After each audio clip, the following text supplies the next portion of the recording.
Bueno, seguimos en Prueba de Fuego aquí en RPP Televisión. Carlos Villarreal les acompaña. Le damos la más cordial bienvenida a la señora Fiorella Molinelli. Ella ha sido ministra de Desarrollo e Inclusión Social, ha sido presidenta de eSalud, integra ahora el partido Fuerza Moderna y está aquí con nosotros para justamente dialogar sobre temas de coyuntura. Señora Molinelli, Carlos. Muchas gracias por su visita. No, buenas noches. Gracias por la invitación. Bueno, a ver, en estos momentos estamos agobiados por esta ola de extorsiones, asesinatos, ataques a emprendedores, a locales, en fin, que han sembrado el pánico en el país, ¿cierto? ¿Por qué cree usted que se ha llegado a esta situación? Primero, expresarle mis condolencias a todas las familias que día a día son víctimas de la violencia. Creo que estamos en una situación extrema en el Perú, donde el crimen, el sicariato, todas las organizaciones criminales han tomado el poder por asalto. Y esto ya ha penetrado, como vuelvo a repetir, todas las esferas del poder. El Congreso, el Ejecutivo, y cuando vemos que, por ejemplo, en las medidas que se dan, que son medidas bizantinas, riesgosas, yo diría que expresan incapacidad e ineptitud de todos estos poderes del Estado, entonces uno realmente se siente desamparado y sientes que nadie reacciona.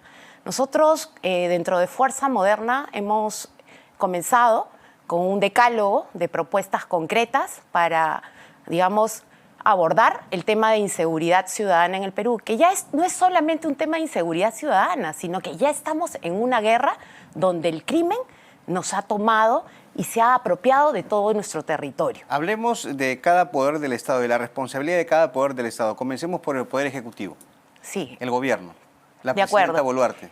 Realmente el día de ayer para mí ha sido decepcionante, luego del Consejo Nacional de Seguridad del Estado, de Seguridad Ciudadana, donde hemos visto medidas efectistas, medidas bizantinas, medidas que son parches, que no tienen ninguna efectividad inmediata sobre... ¿Se refiere usted, perdón, al servicio militar obligatorio? Sobre el servicio militar obligatorio. Policial obligatorio. Y voy a decirte concretamente lo que he sentido y hablo, digamos, quiero ser la voz de los jóvenes. A mí me parece que tomar a los jóvenes y obligarlos a entrar a la fuerza, sin preparación, sin profesionalismo, a enfrentar una guerra de manera desarmada, es obligarlos a hacer algo que el Estado no se atreve a hacer, algo que este gobierno no se atreve a hacer. Por ejemplo, en el tema de la pena de muerte, paso al segundo punto, también es un disparate. ¿Por qué? Porque es un elemento distractor. O sea, para los que estamos verdaderamente informados de lo que significa la pena de muerte, y aquí hay muchos payasos líderes de organizaciones políticas que hacen su show ofreciendo pena de muerte. Pena de muerte significa, primero, son esos payasos, una reforma en la Constitución. Muchos, hemos escuchado a Antauro Humala, hemos escuchado al comediante Carlos Álvarez. Realmente quiero expresar y levantar mi voz allí. ¿Por qué? Porque la pena de muerte significa un proceso que te va a tomar de 5 a 10 años. Cambios en la Constitución. Claro. Segundo, requiere retirarte del Pacto de San José.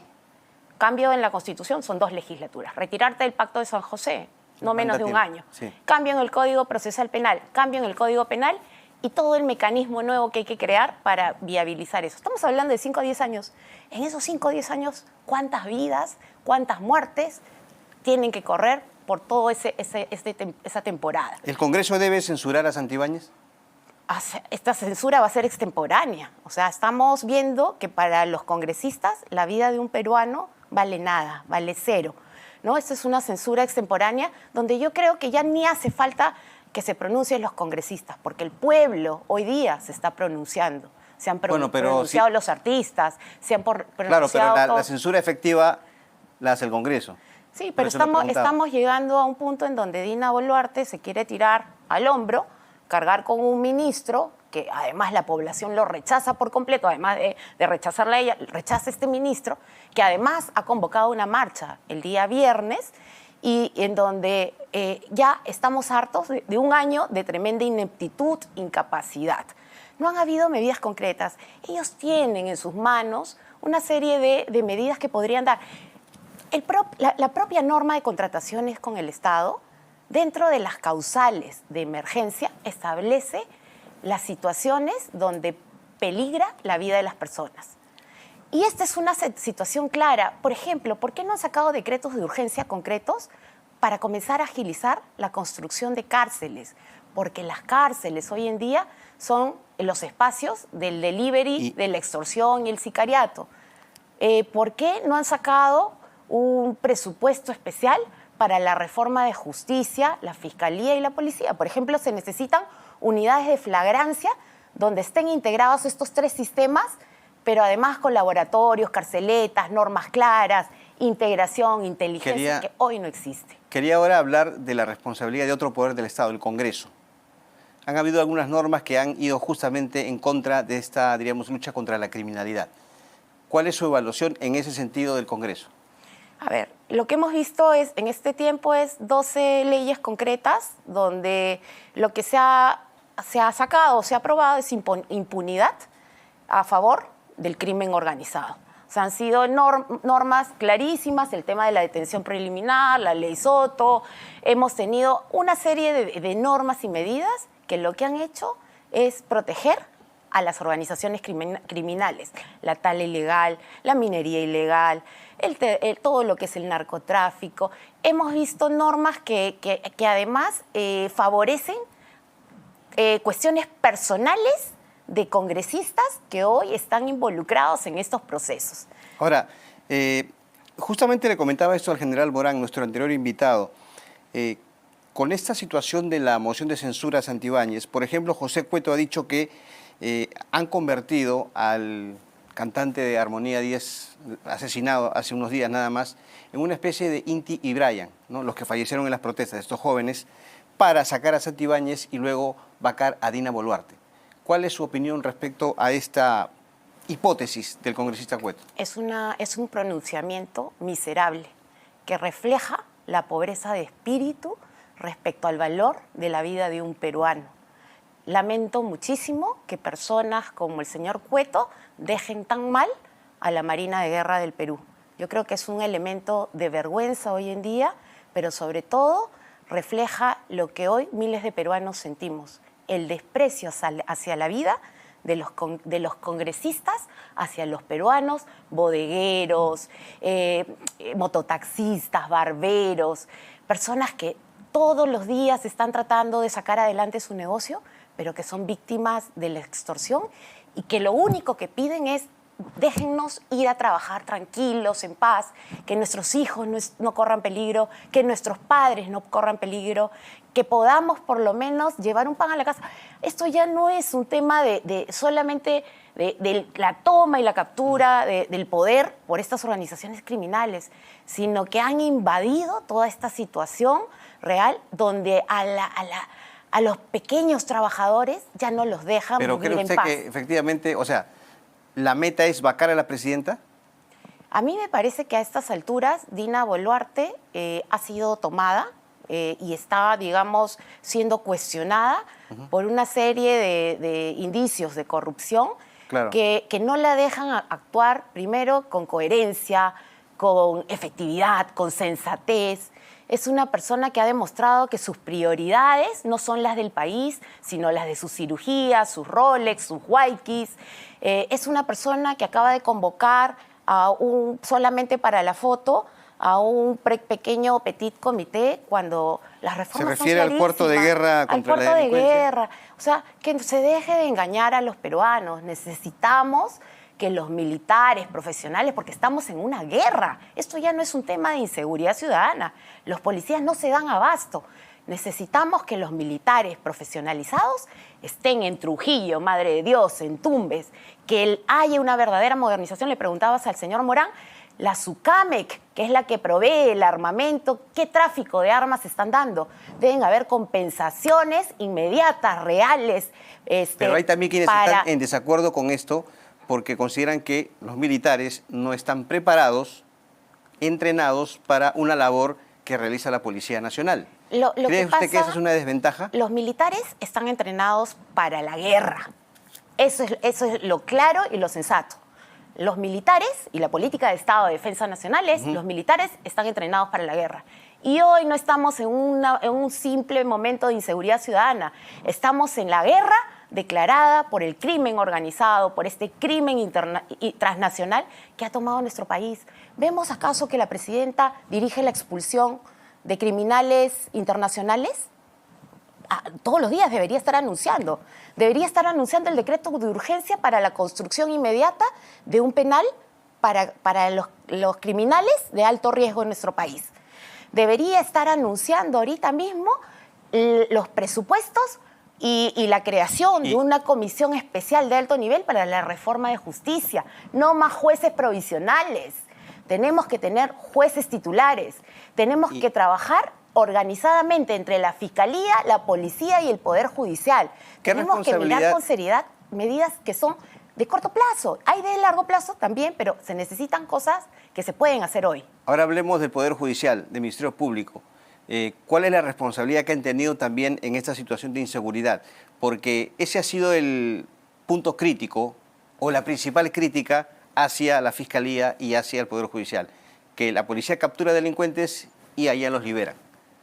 ¿Cuál cree usted que es la Mientras que no exista un Poder Judicial transparente, sin corrupción, pero sobre todo creo que se necesita una reforma profunda del Código Penal, se necesita una reforma profunda, no más jueces provisionales, jueces titulares. Necesitamos un Poder Judicial que esté bien, que tecnológicamente esté bien también equipado, que tenga un nivel de coordinación de la mano, y ahí entran los temas de las unidades de flagrancia que hoy son una maquillada por encimita, donde trabajan de la mano policía, fiscalía, poder judicial, pero con laboratorios, con inteligencia, con carceletas, para hacer efectiva las prisiones necesarias, la acción, porque ahí es donde ocurre que la policía atrapa, el juez suelta, luego vemos los titulares, soltaron a 11 criminales y no pasó nada en el Perú, y no pasó nada con el juez, y nadie es capaz de hacer una autocrítica desde adentro del propio sistema. Ahora, se está promoviendo en estos momentos en el Congreso una interpelación al presidente del Consejo de Ministros para que responda sobre esta situación que estamos viviendo y estrategias concretas, no solamente en el sector interior, en otros sectores también en donde hay problemas.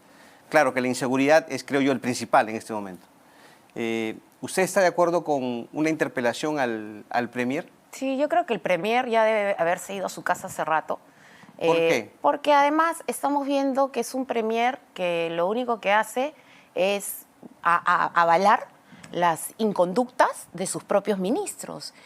Los abrazos de oso, protegiendo a un Santibáñez que regresa cada vez triunfalista, después de haber hecho nada por la seguridad de nuestro país. Vemos que no hace nada respecto a las decisiones estratégicas, por ejemplo, Jorge Chávez. Hemos fracasado. La tercera vez que nos vamos a una nueva reinauguración del Jorge Chávez. Es una persona que además aplaude como morsa a una presidenta que nos miente a todos los peruanos cuando nos dice que su operación de la nariz fue por cornetes, y hoy en día las pruebas revelan que nos están mintiendo nuevamente y todos han estado parados como unos papanatas a su lado y ninguno ha tenido dignidad para decirle: presidenta, usted nos ha mentido, doy un paso al costado por dignidad. Porque no solamente me miente a mí como ministro, le miente a todos los peruanos. Su frivolidad, la presidenta no reconoce, por ejemplo, para ella, si ha sido capaz de irse a operar de los supuestos cornetes cuando vivíamos en una situación dramática en nuestro país, o sea, no tiene ni el menor criterio de lo que significa una emergencia real en nuestro país. Situaciones de crisis. ¿Qué pasa si hoy día hay un terremoto y estoy operada de cornetes? ¿Quién sale a hacer lo que está haciendo hoy día de convocar el cuarto de guerra, de anunciar: Indesi, ven para acá, vamos a volar, hoy día viajamos a la zona de peligro? ¿Dónde estaría la presidenta? O sea, para usted los ministros en general están más preocupados en cuidar a la presidenta, por no emplear otro término, que en la labor propia de sus portafolios. Por supuesto, además no vemos resultados concretos en el país, lo que estamos viendo más bien son retrocesos. Vivimos en una situación de total ineficiencia. Para muestra un botón, ¿no? Estamos viendo que son anuncios diarios de vamos a construir hospitales, pero ¿dónde están los hospitales inaugurados? El ministro Quero de Educación ha dicho que se está preparando una especie de golpe de Estado blanco contra la presidenta. Yo le diría al ministro no entiendo Quero exactamente qué es ese golpe blanco. Que se vaya a preocupar ahora mismo de las escuelas que están comenzando esta semana, donde los directores, y yo converso con la población más vulnerable, algunos no han recibido el dinero suficiente para poder reparar sus aulas y están cobrándole a los padres de familia los últimos centavos que tienen para llevarse a la boca para reparar sus baños, para comprar sus escritorios, para cubrir la ineptitud e incapacidad de este gobierno. ¿Eso es justo? Que el pobre que va a una escuela estatal hoy en día tenga que además solventar la ineficiencia y la incapacidad del gobierno. Les piden plata a los padres de familia para reparar el baño, para pagar el agua, para pintar la pared. Y claro, el director los entrena a los padres de familia cuando van a ir a hacer la supervisión, señor Quero, en CRC, les dicen, hoy día viene el ministerio a supervisarnos, todos nos vamos a poner bonitos como si todo funcionara a la perfección en nuestro país, y no hacen nada. Viven en un mundo, en la estratosfera, en un otro planeta que no es el planeta Tierra, y no se dedican a trabajar. Hay una afirmación que usted ha hecho, no quiero desaprovechar esta oportunidad. Hace unos minutos habló de una serie de, entre comillas, payasos que están pidiendo la pena de muerte, y usted mencionó en un pronunciamiento al señor Carlos Álvarez, cómico, y le pidió que salga del closet. ¿Qué quiso decir con eso? Hasta hablando de, porque bueno, uno sabe qué significa esa expresión. De acuerdo, y eso es un tema privado, o sea, es un tema que en este momento no me parece relevante. Pero ¿qué quiso decir usted con eso? A ver, básicamente lo que yo expongo en ese video es, dejemos de lado a todos los políticos tradicionales que hoy nos vienen a contar el cuento. Y hago la reflexión del señor del comediante Carlos Álvarez, donde primero hizo una serie de anuncios, por ejemplo, poner a un lado al presidente de su partido, porque estaba manchado, dicho por él mismo, de indicios de corrupción, pero si tú entrabas al registro de organizaciones políticas, el señor sigue siendo presidente de su partido. Dijo que él no, digamos que es impecable, yo entender, yo no soy el político de siempre, no soy corrupto, no soy inepto, pero tiene una sentencia dicha por el propio periódico Perú 21 en el 2006 por cobros ilegales en la época del montesinismo. Declaraciones de la señora Matilde Pinchi Pinchi. Dijo además que él no es viejo político, pero no se acuerda cuando bailaba chino, chino, chino y hacía las odas a Fujimori. Bueno, participó dentro de un gobierno que además nos dio un golpe de Estado al Perú. Y eso nadie lo va a ocultar. La historia no lo va a ocultar. Pero esa expresión parecía con segunda. Y yo no tengo ningún problema. Yo he sido ministra de Desarrollo e Inclusión Social y siempre voy a defender a todas las personas por igual y a las minorías con mayor razón. Pero acá es dejarnos de la hipocresía, esta hipocresía que tienen hoy los políticos que se quieren hacer los que nunca han estado, han participado junto al poder, los que son impecables pero cargan con sentencias, ni siquiera son investigados, cargan con sentencias, los políticos que además hoy se golpean el pecho y creen que pues, hacer política es un circo, cuando yo le preguntaría dónde está su equipo de gestión, dónde está su equipo que lo rodea y cuáles son las acciones efectivas que va a llevar a cabo para no engañarnos otra vez a los peruanos con discursos falsos. Hablemos un poco de su partido, Fuerza Moderna. En ese partido está Pedro Pablo Kuczynski, inscrito. Sí. ¿Va a tener algún tipo de participación? Justo comentábamos, Pedro Pablo es una persona que por su edad, él ya no va a participar en la política, es una persona con la que trabajé, yo fui la organizadora del plan de gobierno en el 2015, eso lo saben todos, y lo que estamos haciendo es recoger un nuevo plan de gobierno en donde además trabajamos los lineamientos económicos, sobre todo en los temas que él conoce muy bien, como el tema del agua, el tema de la vivienda, el tema Es una especie de asesor político.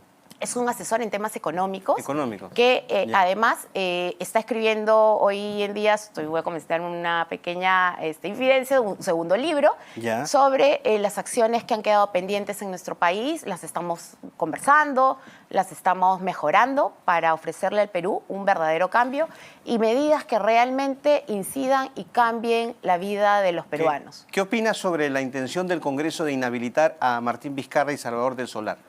A ver, creo que hay inhabilitaciones que son tremendamente políticas, esto sin perjuicio de las acciones judiciales que corren en su propia línea. O sea, voy a separar los dos temas. En el caso de Martín Vizcarra, él tiene un proceso judicial que no tiene, entiendo, nada que ver con esta última inhabilitación. Y eso tiene que correr, la justicia tiene que hacer su trabajo. Hablo de la disolución del Congreso. A ver, la constitucionalidad de la disolución del Congreso, la cuestión de confianza que se presentó contra la elección de los miembros del Tribunal Constitucional. Sobre la disolución del Congreso, pienso que una persona que es demócrata tiene que respetar las reglas de juego de un país. Y eso pasa por la seguridad jurídica. Y eso pasa por las libertades económicas, las libertades personales, el respeto a los derechos de propiedad. Nos guste o no, en nuestro país hay instituciones responsables de emitir justicia. Y en el caso de, digamos, en ese momento sobre el cierre del Congreso hubo un pronunciamiento del Tribunal Constitucional muy claro al respecto, que puso posición, nos guste o no, respecto a la situación de ese momento. Me imagino que para el Tribunal Constitucional fue una decisión difícil, arriesgada, probablemente, pero lo que nos exige a nosotros dentro de este comportamiento también del respeto a la democracia es: hoy día el Poder Judicial falla, no me gusta, y digo, me rebelo, cierro peajes, me voy por aquí, y luego la factura la pagan los peruanos más adelante. O sea, en este tema de la disolución del Congreso, ¿usted cree que es una venganza política contra ellos dos? En este tema, no hablo de los otros juicios de Vizcarra. En este tema concreto creo que hay una violación a una decisión que se tomó en su momento y fue tomada por el Tribunal Constitucional, que es el máximo intérprete de la Constitución, sobre la cual ninguno de los peruanos tenemos competencia para opinar distinto, porque esas son las reglas de juego de un país, la seguridad jurídica. Sin seguridad jurídica no vamos a salir adelante, no hay reglas para invitar a los inversionistas, no hay reglas para caminar hacia adelante, hacia una pena de muerte pues, que garantice que realmente se van a tomar esas medidas, no contra inocentes, sino contra verdaderos criminales. Y entonces necesitamos que estas instituciones cambien en el tiempo, sean sólidas, estén compuestas por personas competentes, con profesionalismo, con mucha capacitación, ¿O cree que el Congreso pero sobre todo con valores éticos y morales? ¿O cree que el Congreso está, como lo dijo Salvador del Solar, tratando de, con las inhabilitaciones, eliminar posibles candidatos, aunque bueno, Martín Vizcarra está inhabilitado, ¿no? Pero en el caso del Solar, eliminar posibles candidatos a la presidencia o al Congreso? Yo creo que las verdaderas peleas, sobre todo en temas de política, se miden en la cancha, con el voto de los peruanos. No con estas artimañas que sacan del camino a gente que será el pueblo quien decida si se merece o no la confianza y la representatividad. Y eso para mí queda claro más allá de quién sea. Cualquier peruano tiene iguales derechos, iguales deberes y además un país sin institucionalidad no es un país que camine hacia un verdadero desarrollo nacional. Bueno, señora Fiorella Molinelli, muchas gracias por su visita esta noche aquí a los estudios de RPP Televisión. Y bueno, esperamos dialogar en una próxima oportunidad. Muchísimas y que tenga gracias, un Carlos. feliz cumpleaños mañana. Gracias, muchas gracias. Muy bien, Fiorella Molinelli, ex ministra de Desarrollo e Inclusión Social, ex presidenta de Salud, nos acompañó esta noche. Vamos a